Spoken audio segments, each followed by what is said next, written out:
हमारे YouTube channel में आप सभी का स्वागत है। जो भी हमको इस वीडियो में देख रहे हो सभी को हमारी तरफ से जय श्री कृष्ण। पिछले वीडियो में हमने भागवत गीता का पहला अध्याय पढ़ा था और अब ये भागवत गीता का हम दूसरा अध्याय पढ़ेंगे, तो आप हमारे साथ जुड़े रहिए। दूसरा अध्याय। संजय ने धृतराष्ट्र से कहा, महाराज, दया से भरा अर्जुन जिसकी आंखों में आंसू भरे हैं और जो विषाद से आकुल है, उससे भगवान श्री कृष्ण कहते हैं कि हे अर्जुन, ऐसे विकट युद्ध के समय तुझे यह दुख कहाँ से उत्पन्न हुआ? यह ज्ञानतापूर्ण बातें छोड़। ऐसी बातों से न स्वर्ग मिलता है न संसार में यश मिलता है। यह नपुंसकों जैसी बुद्धि तुझे नहीं चाहिए। हे अर्जुन, तत्व की बात को समझ और हृदय से इस नीच बुद्धि को त्याग कर उठ खड़ा हो। श्री कृष्ण के कमल मुख से ऐसी बातें सुनकर अर्जुन बोला, हे मधुसूदन, भीष्म और द्रोणाचार्य तो पूजनीय, मैं भला इन पर बाणों की वर्षा कैसे करूंगा? यह तो मेरे गुरु हैं। भला इन्हें मारकर मेरा कल्याण कहाँ होगा? इन्हें मारकर राज्य और राजभोग मैं प्राप्त करूंगा। यह इनके रक्त लिपटे होंगे और फिर यह तो निश्चित नहीं है कि जीत हमारी ही होगी, पर यह निश्चित है कि हमारे सन्मुख खड़े धृतराष्ट्र के इन पुत्रों को मारकर भी हमारा कोई भला नहीं होगा। और अभी जो आपने कहा कि नीच बुद्धि को प्राप्त ना हो, मैं नीच बुद्धि के पाप को भी नहीं समझता। मैं ऐसा मूर्ख हो गया हूँ कि धर्म और अधर्म को भी नहीं समझता। हे प्रभु जी, मैं शिक्षा के योग्य मन, वचन तथा कर्म से आपकी शरण में आया हूँ। कृपा करके मुझसे वह बात कहो जिससे मेरा कल्याण हो। प्रभु, इसी शोक से मेरी इंद्रियां सूख गई हैं। मेरा यह शोक किस प्रकार दूर होगा? हे प्रभु, पृथ्वी तो क्या, देवलोक की सारी सामग्री भी पालू तो इन्हें मारकर मेरा शोक दूर नहीं होगा। फिर भूमि के राज्य की तो बात ही क्या है। संजय ने कहा, हे राजन, श्री कृष्ण के समक्ष युद्ध की इच्छा से स्पष्ट इनकार करके अर्जुन चुप हो गया। श्री कृष्ण भगवान ने उस स्थिति को देखकर हंसकर बोले, हे अर्जुन, जो विवेकी पुरुष है वह किसी वस्तु की चिंता नहीं करते, क्योंकि जिन्हें मारने की चिंता तूने की है वह तेरे कहे नहीं मारे जाएंगे। क्या ये अभी जन्मे? नहीं, यह पहले भी थे, अब भी हैं और आगे भी रहेंगे। जो बोलने वाला है यह आत्मा है, यह अविनाशी है। देह की जैसे 3 अवस्थाएं, बाल, यौवन और वृद्धावस्था है, वैसी ही चौथी अवस्था मृत्यु है। यह देह के धर्म है। इसलिए विवेकी पुरुष आत्मा को अविनाशी जानते हैं और यह जानते हैं कि देव का मरण ही धर्म है। ऐसा जानने वाला बुद्धिमान जन शोक नहीं करते। हे कुंती नंदन, तुझे इंद्रियों का ज्ञान प्राप्त हुआ है। तू ज्ञान, सुख और दुख, शीत उष्ण का दाता है। यह सुख दुख प्राप्त भी होता है और मिट भी जाता है। तू इनका संहार कर।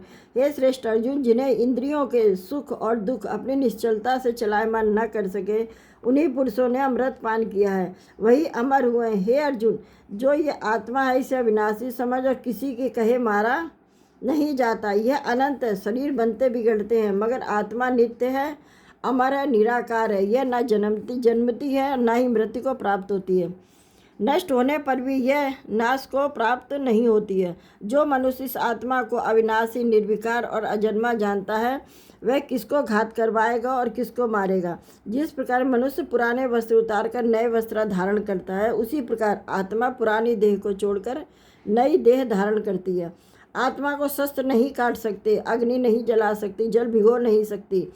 यह अविनाशी, सर्वव्यापी, स्थिर, अचल और सनातन है। यह इंद्रियों से जानी नहीं जा सकती, यह कल्पना से भी परे है। इसलिए ऐसा जानते हुए तुम्हें शोक करना उचित नहीं है। हे महाभाव, यदि इसे नित्य जन्मने और मरने वाली मानता है तो भी तुझे शोक नहीं करना चाहिए, क्योंकि जन्मने वाले की मृत्यु और मरने वाले का जन्म निश्चित है। अतएव जो बात अनिवार्य है उसके लिए शोक करना व्यर्थ है।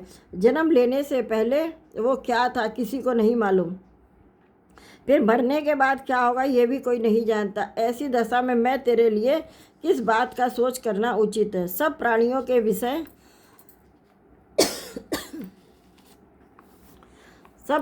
विषय में तेरा चिंतित होना उचित नहीं। अपने धर्म के विषय में सोचकर भी तुझे घबराना नहीं चाहिए, क्योंकि क्षत्रिय को धर्म पूर्वक युद्ध से और कुछ भला करने वाला नहीं है। हे पार्थ, बिना इच्छा किए स्वर्ग का द्वार रूप यह युद्ध तुमको स्वतः प्राप्त हुआ है। यदि तुम अपने धर्म के अनुसार इस संग्राम को न करोगे तो अपना धर्म और बड़ाई खो दोगे। युगों युगों तक तुम्हारी अब कीर्ति होगी। हे अर्जुन, जो प्रतिष्ठित लोग हैं उनके लिए अपयश का होना मृत्यु से भी बढ़कर है। जो सभी महारथी हैं जो यहाँ मौजूद हैं तुम्हें युद्ध से विमुख हुआ देखकर समझेंगे कि अर्जुन डरकर संग्राम से हट गया, और अब तक जो लोग तुम्हारा मान करते थे वे अपयश करने लगेंगे। शत्रु लोग तुम्हें पराक्रम की निंदा करते हुए अनेक न कहने योग्य वचन कहेंगे। इससे बढ़कर दुख तुम्हें और क्या होगा। हे अर्जुन, यदि तुम युद्ध में नष्ट भी हो जाओगे तो स्वर्ग का सुख भोगोगे, और यदि जीतोगे तो पृथ्वी पर राज करोगे। अतः युद्ध के निमित्त दृढ़ प्रतिज्ञ होकर खड़े हो जाओ। सुख दुख, लाभ हानि, जय पराजय, इन्हें समान समझकर लड़ने के लिए तैयार हो जाओ। ऐसा करने से तुम्हें पाप नहीं लगेगा। हे पार्थ, यह ज्ञानोपदेश ज्ञान योग के विषय में तुझसे कहा गया। अब निष्काम कर्म योग के विषय में सुन, जिस ज्ञान को पाकर कर्म बंधन से तेरी मुक्ति होगी। एक बार प्रारंभ हो जाने पर कर्म का नाश नहीं होता है, विघ्न पड़ने पर भी वह शुभ फल देता है। इस कर्म का प्रारंभ ही संसार के भय से छुड़ाकर पूर्ण ब्रह्म को प्राप्त कराता है। यह अर्जुन निश्चय करने वाली बुद्धि इस निष्काम कर्म में एक ही है, और कामना वाले पुरुषों की बुद्धि एकाग्र नहीं रहती, उसकी शाखाएं प्रशाखाएं होती हैं। ऐसी दशा में मनुष्य संदेह में रहता है। हे अर्जुन, अज्ञानी उस कर्म फल को बखान करने वाली वाणी के अनुसार स्वर्ग सुख से बढ़कर कुछ नहीं समझते। स्वर्ग सुख को ही जो उत्तम पुरुषार्थ समझते हैं, उनका कामनाओं से चित्त व्याकुल होने के कारण निश्चयात्मक बुद्धि से मोक्ष साधन को नहीं उत्पन्न होती है, कारण कि उनका चित्त सदैव भोगादि में निमग्न रहता है। जिन मनुष्यों का चित्त इस प्रकार मोह में लिप्त है और जिनकी आसक्ति भोग विलास और ऐश्वर्य में है, ऐसे पुरुषों के अंतःकरण में निश्चयात्मक बुद्धि नहीं होती है। हे अर्जुन, वेद त्रिगुणात्मक यानी सकाम है। तुम निष्काम हो जाओ और सुख दुख को समान जानकर नित्य योग क्षेम आदि स्वार्थों में न पड़कर धीरज वाला और आत्मनिष्ठ हो। जैसे छोटे छोटे अनेक जलाशयों में मनुष्य कार्य सिद्ध नहीं होता और वह बड़े जलाशयों से वह सब प्रयोजन अनायास ही सिद्ध हो जाते, इसी प्रकार सभी वेदों में कहा हुआ कर्मों का फल ब्रह्म में भक्ति रखने वाले मनुष्य को सहज ही प्राप्त होता है। तुम्हें केवल कर्म करना चाहिए, फल तुम्हारे अधिकार में नहीं है। तुम ना तो फल की अभिलाषा से काम करो, न निकम्मे ही रहो। फल की आशा को त्याग कर कार्य की सफलता को समान मानकर तुम योगस्थ होकर कर्म करो, यही कर्म ज्ञान योग है। इस बुद्धि योग सहित कर्म से अन्य कर्म अत्यंत हीन है, इसलिए तुम बुद्धि का योग आश्रय ग्रहण करो। फल की इच्छा रखने वाले निकृष्ट होते हैं। निष्काम कर्म करने वाला पुरुष ईश्वर कृपा से इसी कर संसार में सुकृत तथा दुष्कृत इन दोनों का ही त्याग कर देता है। इसलिए तुम निष्काम कर्म में प्रवृत्त हो जाओ। कर्म फल को त्याग कर ही बुद्धि युक्त ज्ञानी पुरुष जन्म बंधन से हटकर मोक्ष को प्राप्त होते हैं। जब तुम्हारी बुद्धि मोह रूपी दलदल से बाहर निकल जाएगी, तब तुम्हारा मन आगे सुनने वाली तथा हो चुकी बातों से विरक्त हो जाएगा। हे अर्जुन, अनेक श्रुति स्मृतियों के वचनों को सुनने से तुम्हारी बुद्धि भ्रमित हो गई है। जिस समय वह निश्चल होकर आत्मा में स्थित होगी, तब तुम्हें तत्व ज्ञान प्राप्त होगा, तेरी बुद्धि निर्मल होगी। अब तू समाधि के योग के सुख को जानेगा। अर्जुन ने पूछा, हे केशव, कृपा कर निश्चल बुद्धि वाले के लक्षण बताए। वह किस प्रकार बोलता है, किस प्रकार बैठता है और उसके बातचीत करने का क्या ढंग है, और वह किस भांति चलता है। यह सुनकर श्री भगवान बोले, हे अर्जुन, जिसके मन में कोई कामना नहीं होती है और जो अपनी आत्मा में ही संतुष्ट है, उसे तू निश्चल बुद्धि जान। जो ना किसी के दुख से दुखी होता है, ना सुख से कोई इच्छा रखता है, जिसे किसी से भय नहीं है, किसी से मोह नहीं है, और ना ही किसी से बैर है, ना प्रीत है, जिसका किसी के साथ बैर नहीं है, और जो क्रोध करे उसकी बुद्धि निश्चल जान। जिसे अप्रिय वस्तु पाकर शोक ना हो, जिसकी सभी इंद्रियां उसी प्रकार अपने बस में है जिस प्रकार कछुआ अपने अंगों को समेट लेता है, इससे तू भी निश्चल बुद्धि ही जान। हे प्रिय सखा अर्जुन, विवेकी पुरुष इंद्रियों को जीतने का यत्न तो बहुत करता है, फिर भी इंद्रियों को तू बलवान जान। यह मन को डोर से चला देती है, अतः तू इंद्रियों को बस में कर। किस प्रकार बस में कर, अब ये सुन। इंद्रियों का चेता मुझ में रख। मन के कारण ही इंद्रियां विजेता हैं, मगर जब मन को मुझ में लगा लेगा तो इंद्रियां स्वयं ही जीती जाएंगी। जिसकी इंद्रियां उसके बस में है, उसे भी तू निश्चल बुद्धि ही जान। अब यह सुनो कि जो लोग मेरा नाम नहीं लेते, मेरा ध्यान नहीं करते, उसके कार्य किस प्रकार बिगड़ते हैं। जब मनुष्य विषयों की बात करे तो उनका चिंतन करे, उस समय वह उनके संग होता है। उस संग से मनुष्य के मन में काम आदि की भावनाएं उपजती हैं। काम से क्रोध पैदा होता है, क्रोध से लोभ मोह, और लोभ मोह से चैतन्य का नाश होता है। बुद्धि नष्ट होने से पशु की तरह हो जाता है। यही कारण है कि मेरे भक्त कभी भी संसारी मनुष्यों का संग नहीं करते, मेरे नाम के सिवा वह कुछ भी संकल्प नहीं करते। मेरे भक्तों को मेरी यही आज्ञा है। अर्जुन, अब यह भी सुनो कि मेरे भक्त भोजन छादन को अंगीकार कैसे करें। मेरी आज्ञा से जैसा मिला वैसा भोग लिया, और जिनका मन मुझ में रमा रहता है उन पर मैं बड़ी कृपा करता हूँ। मेरी कृपा से ही उनके तन मन के दुखों का नाश होता है और वे सदा प्रसन्न रहते हैं।